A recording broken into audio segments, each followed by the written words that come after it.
Hi, I'm Laura Cox Kaplan. You're listening to She Said, She Said.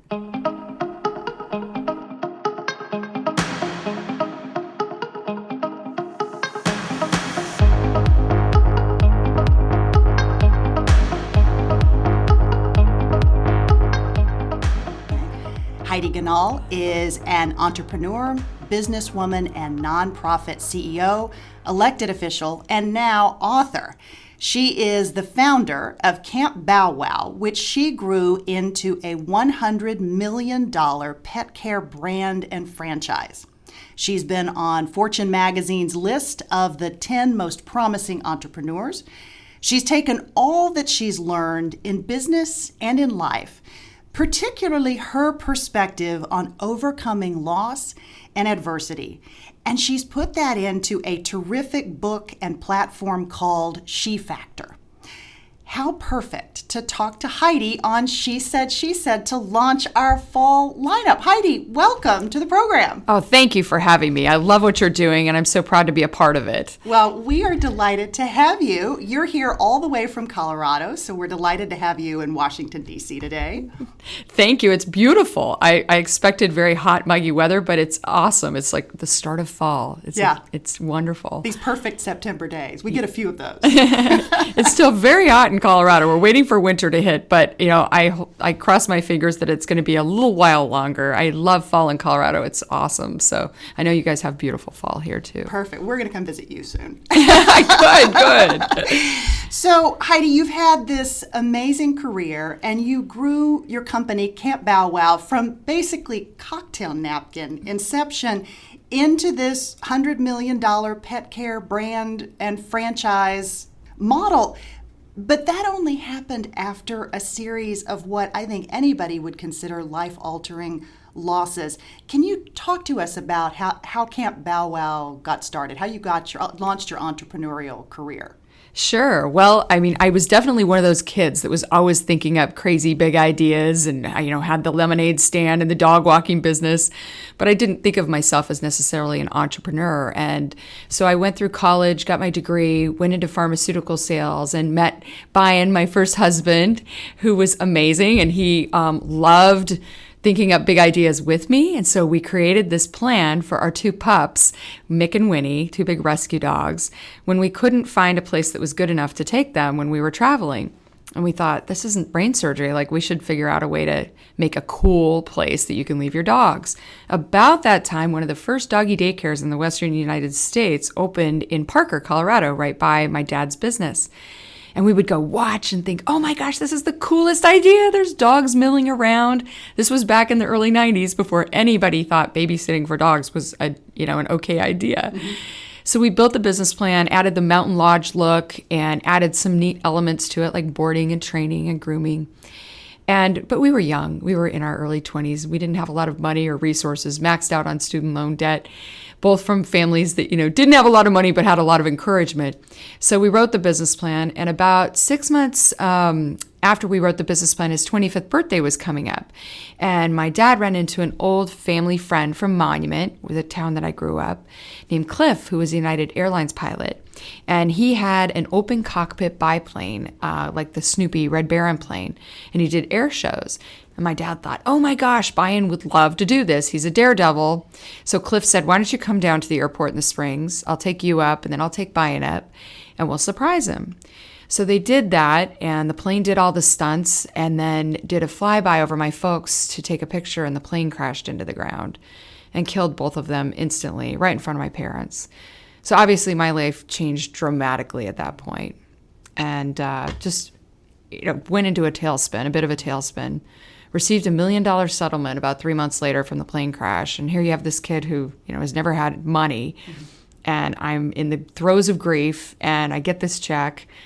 And I managed to mess it up in every way possible. I loaned money to family and friends. I hired an advisor who put me into all the wrong investments for that time. And so I was struggling. I remarried, and had a baby, and everything you're not supposed to do. I just, made really poor decisions. But I got an amazing daughter out of the deal. So I can't say that was a bad decision. That was amazing. And Tori actually turned my life around and got me going. But 5 years later, My brother comes to me. I have $80,000 left of the $1 million settlement. I'm a single mom. I'm back in pharmaceutical sales and just not really happy doing what I'm doing. And he said, let's take out that old business plan for Camp Bow Wow and see if we can't get it going. So that's how Camp Bow Wow started. We did it in an old VFW hall. Yeah. Yeah. There's so many elements of your story that I want to drill down on. And one you talk about in more detail in the book. And I found this so interesting, completely resonated with me. You talked about the insurance settlement that you received, this large check, and that you were so uncomfortable with receiving money. Yeah, it was so awkward. I mean, Brian and I used to kid all the time about, he was the guy that would lay out all the lottery tickets and study like how to win the lottery. I mean, that was going to be our ticket to, do all the things we wanted to do. And I felt incredibly guilty about getting the money that way. I didn't want it. It was almost tainted. And I thought, we wanted to make the money our own way. I didn't want the money this way. And so I found out through my research, and later I got my certified financial planning designation later on, and decided to help people who had received sudden wealth like this right around the time 9/11 happened. So I ended up helping some of the families that got settlements there. And I found out that 75% of people who receive settlements over $500,000 from things like that lose it within 3 years. Wow. For similar reasons. Yeah. It's very emotional. Yeah.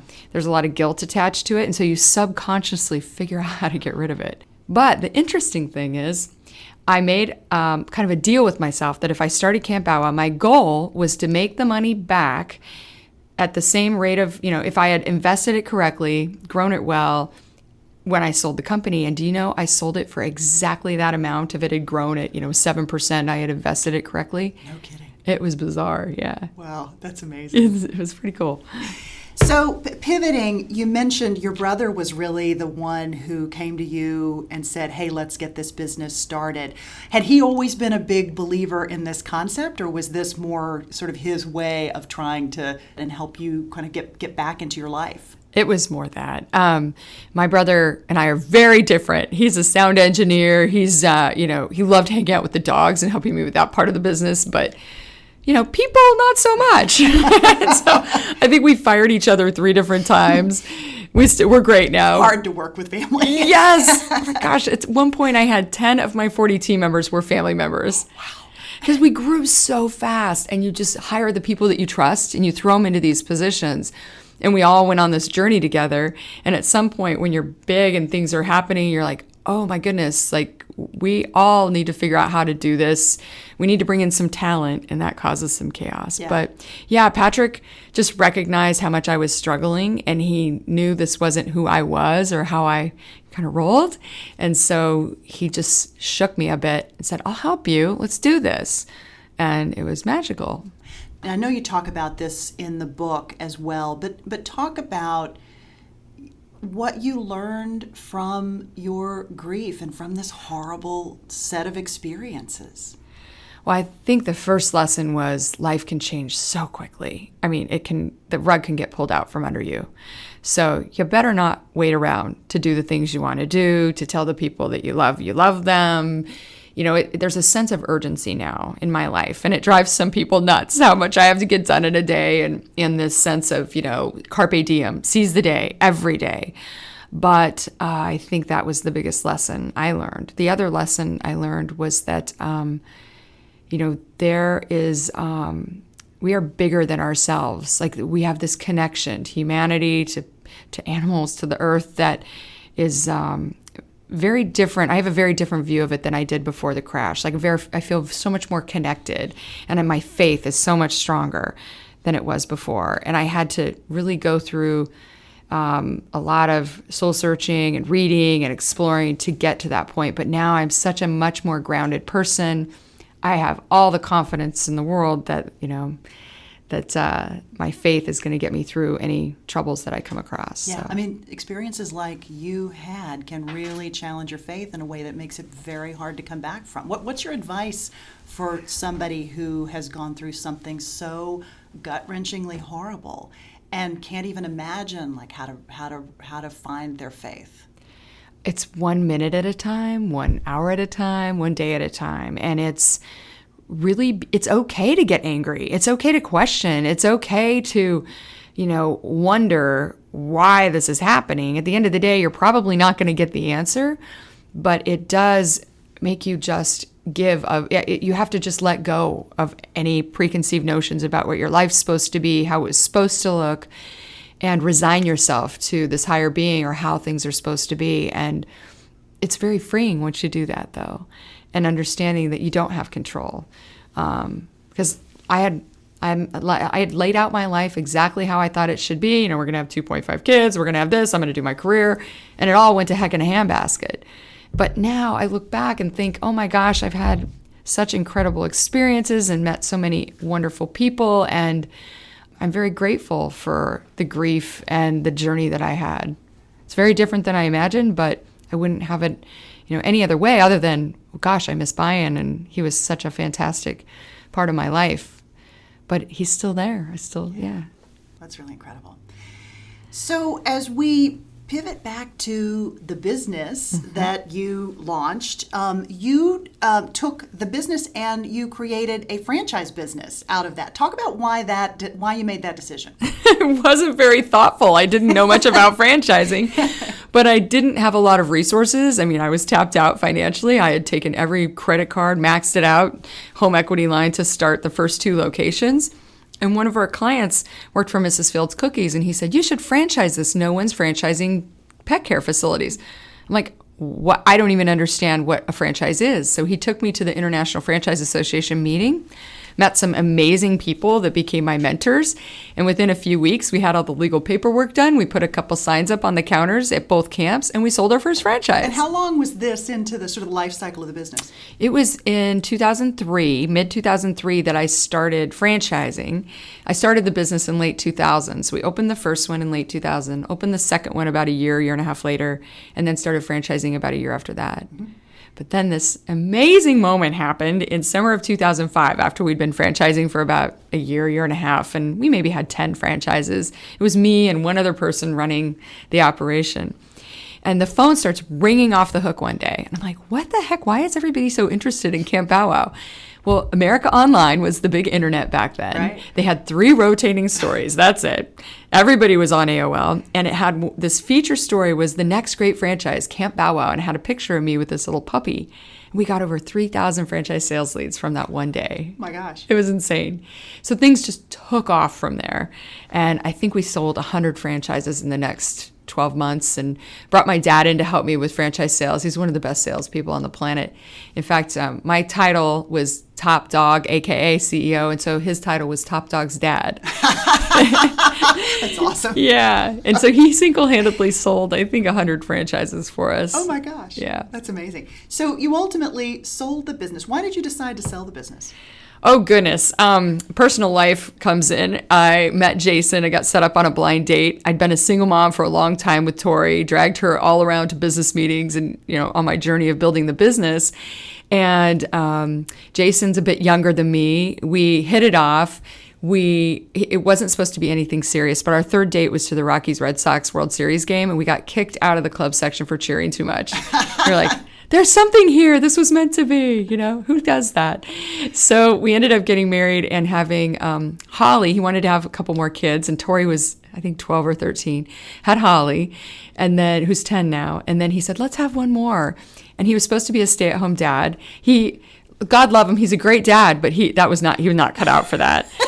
So I get pregnant, he's stay-at-home dad, and then I end up having twins. Oh. And so I have 3 Double kids. blessing. Yes, 3 kids under the age of 3. He's off doing cooking barbecue all over the country, which later became his business. And I just couldn't do it all. Yeah. And so I thought, I'm a creator. I'm an entrepreneur. I loved launching the business and growing it, but I need to take it to the next level. I need some folks to come in that are better at managing the day-to-day operations. Was that hard to come to terms with? Because this was your baby, or one of them. Yeah, one of them. One of them. Lots of furry babies. Yeah. It was hard in one aspect that I wanted it to land in really good hands and continue to grow, but I knew in my heart and soul that it was the right decision for me, that I had done what I wanted to do, and I had launched it, and it was time to put it in hands of someone who could take it to the next level. Yeah, well, you made it incredibly successful. Not just launched it, but Thank it was you. a huge success. It was a great journey. It was so fun and ups and downs all around. There were so many different elements to the business. One of my favorite parts about Camp Bow Wow is one that we don't talk about very much, which is the Bow Wow Buddies Foundation. And we launched the foundation that goes with Camp Bow Wow charity in 2007 with a crazy trip to Greece to go work with animal rescue workers over there to help them. There aren't formal animal welfare organizations there. And a friend who I'd run into told me how bad dogs had it there. So we rescued 27 dogs, brought them back and found them homes. We called them Greekies. It was this crazy journey. But anyway, that launched the charity foundation. We ended up raising over $1 million for canine cancer research, and we rehomed over 10,000 dogs over 10 years with the foundation by fostering them at the camps for local rescues. So I'm just as proud of that as I am selling the business and, seeing that bank balance the next day. So. Yeah. So you sell Camp Bow Wow. You've pivoted into other things. You've written this terrific book and launched this great platform called She Factor. Thank you. There's a lot of information that's out there about personal development for women and girls. What's unique about She Factor? Well, I think it's unique because it came from my own experience with my daughter, Tori. When she graduated from college, she came home for spring break her senior year. She went to University of Oregon. She's a duck. And she came home. She's a dynamo. She got a journalism degree. And she's like, I have no idea what I want to do with my life. I'm like, what? You're a senior year of college? You're deciding this? I'm like, go get a job. She's like, where do I want to work? What kind of company? How do I fit in working out? How do I fit in the boyfriend? The list goes on. And I thought, all right, let's settle down. Let's figure out if I have any tools or resources that I can help you with. And I started to think about how I built my young leadership team at Camp Bow Wow. And we used an archetype system like an anagram, disc, strength finder. So I created one of those for her to do, had her do some of those. And then I put her into a game for her life. We used gamification at Camp Bow Wow. And it teaches you to set goals, hold yourself accountable, but in a playful, fun way. So those two things worked really well. And so she started talking to her friends about it. And at the same time, I got asked to write a book about my journey building Camp Bow Wow. And I thought, I don't want to write that book, but I want to write a book to my 20-year-old self, like what I would do differently. So that's how She Factor was born. And it just evolved into this really cool platform/movement for young women about how to create an authentic life that's really fun and joyful and isn't the one that's prescribed to you by everyone that thinks they know better. You talk about, I think, is there 9 different dimensions that you talk about in the book? Give us a little snippet of those. Which of those resonates with you the most? Well, one thing that I realized talking to these young women around the country is that they're not siloed in just work like I think we were somewhat growing up. They want a holistic experience. They want all of the parts of their life to balance. So we created what's called spheres. So there are 9 spheres. They're all the different parts of your life that you can focus on. So one is folk, which is family and friends. One's finance, future, which is your job, fuel, which is food and fitness, faith, freedom, which is being a good citizen, fashion, because that's important to every girl, I think. Probably missed a couple of them, but you get the gist of what we're talking about. And the important thing is when you read the book and then when you you download the app and you go into the game, you have to prioritize. You can't be focusing on every part of your life like we typically do as women. So it has you rank the spheres for whatever time you want to focus on a goal, a month or a quarter. And then it lets you set goals for the top 4. That's it. And you set goals, and then every week you score yourself on how you're doing. And it teaches you how to set SMART goals. So if, those of us in the business world know SMART goals, specific, measurable, attainable, time-oriented. The important part is holding yourself accountable. Every week you give yourself a score, it measures it out, it ranks, or it weights it, and spits out a number, and that's your She Factor.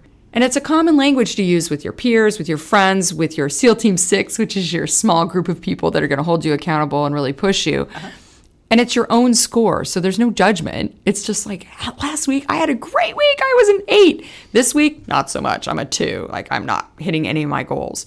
So one thing I've known, or I've learned in the business world, but also I apply to my personal life, is that you have to be intentional about where you put your time, your talent, and your treasure. And this teaches young women how to do that. How do you help them deal with this notion of self-doubt? Like on those weeks where you're a 2, and let's face it, everybody has those weeks, Yes. right? A 1 or a 2, maybe even a little It lower. could be this week. How do you advise them for dealing with those low points? It's all about forgiveness and just, find some humor in it. Recognize that, everybody cannot be a 10 all of the time. That would be kind of a disaster, honestly. You'd be exhausted. And not very interesting. Right. That's true. That's true. And so it's just about being intentional about where you put your energy, where you put your focus, and then holding yourself accountable. So, if you're a 2, then maybe you're spread too thin. Maybe you're working on too many things. Maybe you weren't intentional about focusing on your goals. So I think that's the biggest lesson I've seen resonate with young women is, I'll give them a vision board and it'll have all 9 areas and I'll say, just write one bullet point about something you want to do in each little bubble. They're like, oh my gosh, I've never thought about this. Well, oh my gosh, I didn't think about setting a goal for my faith or freedom. Like, how do I get involved, as an engaged citizen? And so it gives them this template for how to create a life that they love, that's authentic, that's balanced, and that they get to decide, what's important, what's not, and where to focus their energy. Yeah. You're getting direct feedback from the young women who are using your tools. What are you hearing from them? Well, you hit on something with the lack of confidence. Boy, that's all over. It's surprising to me. We live in the greatest time in history for women. We have so many opportunities. It's almost paralyzing. And I think young women feel like indebted to the women that came before them to do all they can and make the best they can be out of their lives, which is a bit overwhelming. It's teaching them that that's a gift. It's not a requirement that you go out and do certain things. You have this gift that you can create a life that you love. You can stay home with your kids. It's okay. It's a great thing. You can go out and have a career. It's okay. It's a great thing. And also teaching them that this whole idea that we can do it all is BS. It doesn't work. And it's okay. It's okay. It's messy. And just falling in love with that kind of idea that life is messy and it's still lovely though. Yeah. And it can still be fantastic and fun. And then learning how to fail. Like, goodness gracious, when did failing become so, serious and, you're not allowed to take risks or try things because you might fail. Right. I'm sure you would agree that all of us look back at our lives and pinpoint the times when we failed were probably the most important times for teaching us the most important lessons in our life. Yeah. And knowing that you can recreate. Yeah. It's not the end of the world, that it is a data point.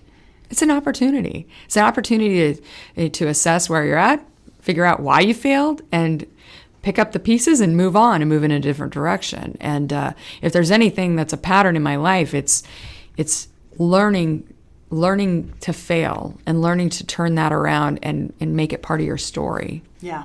One of your chapters and one of the factors you mentioned is the folk chapter. Mm-hmm. Not folk life, but your folks. Yes. your people, your family. And family and the people around you can be such a tremendous source of support and inspiration. But sometimes, for many people, they can also be a factor that holds them back or that maybe doesn't give them the kind of support that they need to really have that big dream or that big vision realized. Talk about how you talk to these young women as it relates to the folk factor. Yeah, I think that we all take our family's opinions and friends' opinions very seriously, very to heart, even if we don't want to admit it sometimes. And I think what we're trying to do is teach young women that it's okay if you have a different opinion. It's okay if you have a different idea about how to live your life. You can still honor your parents and your family's wonderful contributions to your life and to helping you get where you are. But at the end of the day, you've got to honor who you are and how you roll, which is why the silhouettes are important to figure out what archetype you are, mm-hmm. so you can understand how you operate. And the silhouettes, that's the self-assessment tool, yes. right? Yes, when you go into the app or when you first enter the book, it talks to you about these 7 silhouettes, 7 different types of personalities.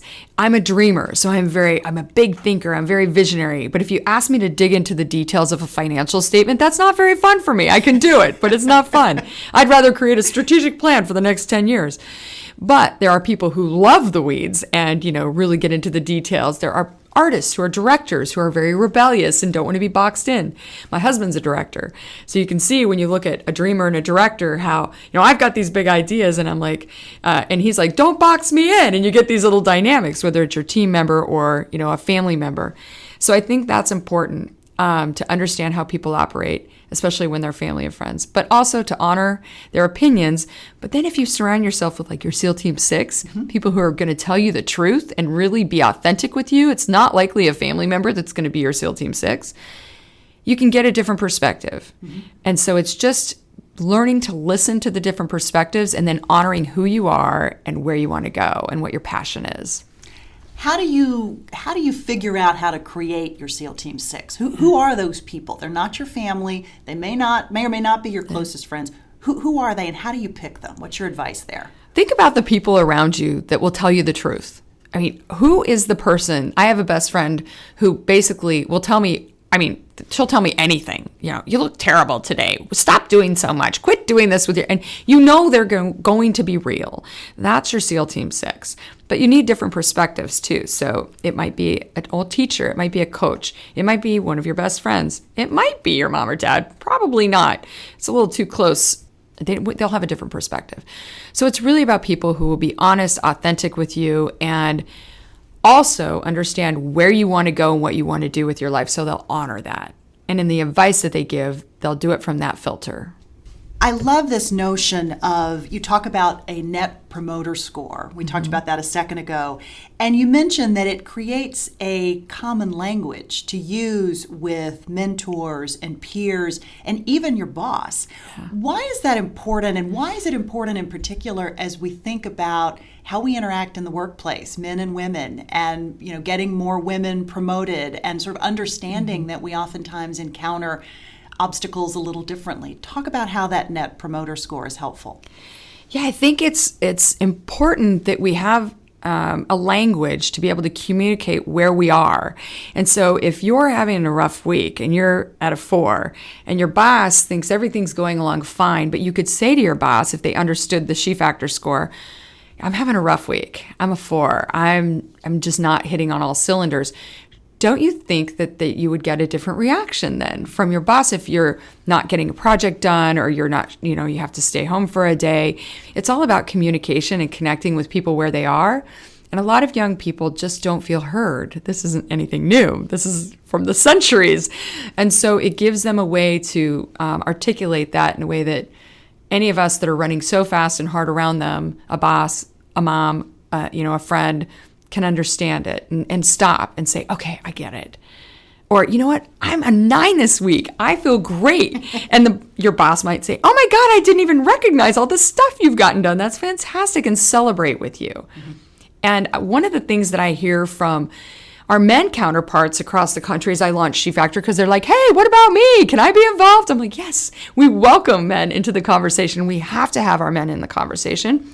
It's they don't always know what to do. Yeah. They want to help. They want to, be great champions for us, but they don't know how to do it. And so the She Factor scoring helps them with that, helps give them a language. Mm-hmm. And then this idea that just because we're meeting together as women in our squads or, in the She Factor community, we're just figuring out how to better communicate what our needs are to help them help us be successful. Does the model work for men as well as women? I know it was designed for women, but does it work for men? I don't know yet. I haven't talked to a lot of guys that have done it. I think they're a little scared off, but I have gotten the question, like, when are you doing the He Factor? Right. I'm like, it'll come. I have a son, so I'm I'm just as worried about him, but it's a special moment in time for women right now. Mm-hmm. And I think I started writing this before everything happened with the Me Too movement, and but I did recognize that with Tori launching her life, that it was a different time and that they needed different tools and tactics and resources to be successful in life. And we worked so hard to get them across the finish line with a degree, and then we're kind of like, okay, have fun, go out there, be successful. It's not that easy anymore. No, it's not. So as you were launching the franchise component of Camp Bow Wow, you encountered the government. Not that you hadn't encountered the government before. Obviously, you've been paying taxes all these years. But you encountered the government in a way that really served to spark and inspire you ultimately. Now, you've run for office and won. How did you do that? Well, I think it's all about common sense conversations with people. I mean, one of the things that I talked about on the campaign trail was how I came to run. And how I came to run was this unelected bureaucrat at the Department of Agriculture in Colorado decided that we could only have one person for every 25 or 15 dogs in the play yards. I'm like, really? You care about how many dogs we have in the play yards with our staff? And how do you come up with these numbers? Well, we just think we know best. And that was my second exposure. The first exposure was when we got kicked out of our first location for zoning, for not having the right conditional use permit. The government just made it so much harder than it had to be for a young gal to start a business, doing what she loved, offering a service to people. You know, if we're not taking good care of the dogs, the free market will take care of us. We'd be out of business. And we had like 100 locations when this happened. We had an incredible safety record. I just said, why do you get to decide this? And I started to understand, how government can come in and really squash the creation of jobs and opportunity for people. It broke my heart and it made me mad. And so I started to speak up, and I got involved with Job Creators Network, which is Bernie Marcus, the founder of Home Depot, started it. And it was just this light that lit up in me. I loved it. I loved talking about public policy, which is so weird. I was like, I had never imagined I would like this. And started to get more and more involved in protecting small business and creating jobs and talking about how wonderful the free markets are and capitalism is. So on the campaign trail, I talked a lot about this idea that students are starting to be drawn to socialism, and they're starting to make, entrepreneurs and business people the bad guys. And it really wasn't okay for me. So I talked about that on the campaign trail. I also talked about how expensive college is. It's ridiculous.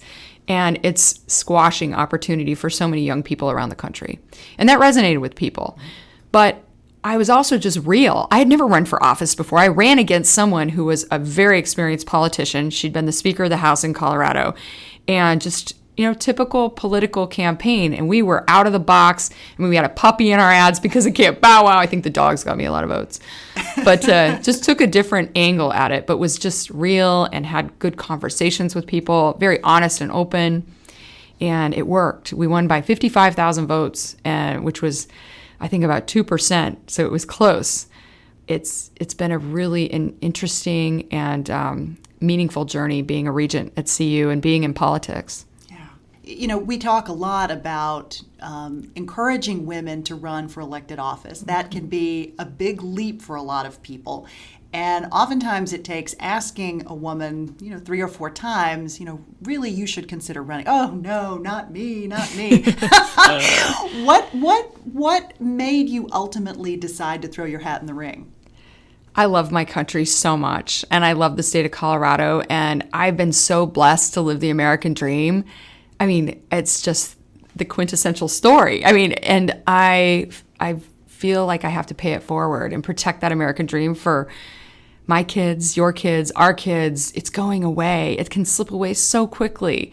And it's just breaking my heart. We've got to do something to turn this around. And if I don't put up my hand up, who's going to? Right. And so as hard as it is, as challenging as it is to wake up in the morning and see what they said about you on social media, when you think about who else would be there if we weren't, and who's going to protect free markets and free speech and this amazing experiment that is America, we all have to be in this game. It's time. It's go time. You mentioned criticism that you get from trolls and others, right? Especially as an elected official. Yeah. How do you deal with that? I've had to grow a thick skin. For someone who cares so much about what people think, I find myself in politics. I'm like, really? This is like the most bombastic time to be in politics possible. But the mission is so much more important. And saving our country and saving the American dream is so much more important than anything any troll can say online, that I just brush it off. And I think about the higher mission and why I'm doing what I'm doing. And I I care so much about keeping that opportunity alive and giving people a hand up instead of a hand out. I just think helping people find their passion and their purpose and, doing hard work because they love it instead of, having to do it, I think is the way we get people back on track. Heidi, we ask everyone who comes on the podcast for a single piece of advice, a life hack, or a mantra. Mm-hmm. You've given us a lot of great material and advice and perspective already, but if you had to boil it down to just one thing that's your North Star, what would that be? I think it's pretty simple. It's the golden rule. Just treat people as you would want to be treated. And that would mend so much in society, and it creates great business relationships and personal relationships. And it's just so important to keep that at the front of your mind. Yeah. Such a pleasure to be with you. Thank you for being here. Thank you for having me. This is wonderful. And I just so enjoy what you're doing, and I'm going to be watching and cheering you on. Thank you, as am I for you. It's really great to have you here. Thank you so much. Thank you. You can learn more about Heidi and the She Factor on our website at www.shesaidshesaidpodcast.com, or follow us as well as Heidi on Instagram. You can follow us at She Said, She Said with Laura Cox Kaplan.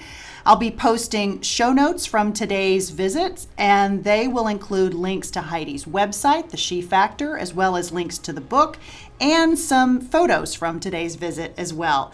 And remember, here at She Said, She Said, you'll always find insight, inspiration, and amazing women like Heidi who are having a positive impact on the world every single day. Thanks so much for listening.